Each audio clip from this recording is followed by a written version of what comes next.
Hey guys, Kevin here with your KevCAM tip of the day today.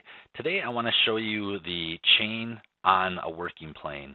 And what this is doing is, we'll just throw a quick chain around here.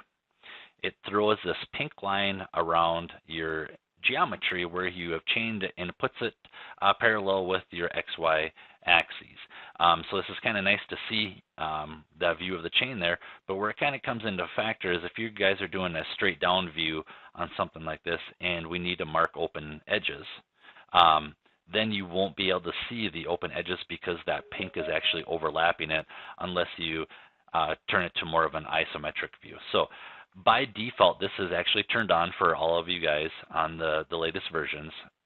So if you guys don't want to see it just in this particular case, you guys can uncheck it and then it will go away for you. Now, if this is something that you guys don't ever want to see and you want that checkbox to be turned off by default instead of turned on by default, easy enough. We can just cancel out of here for a second and we'll go to our SolidCAM settings.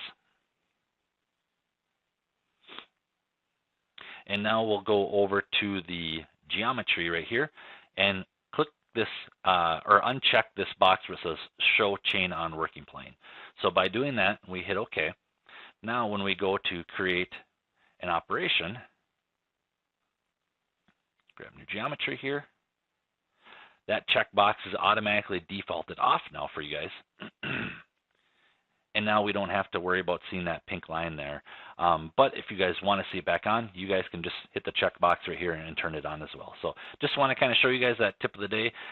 We've had a couple calls that have come in asking, why is that line there? How do I turn it off? So I just wanted to share with the rest of you guys on how that is done. Thanks, guys. We'll talk to you tomorrow with your KevCAM tip of the day. Bye-bye.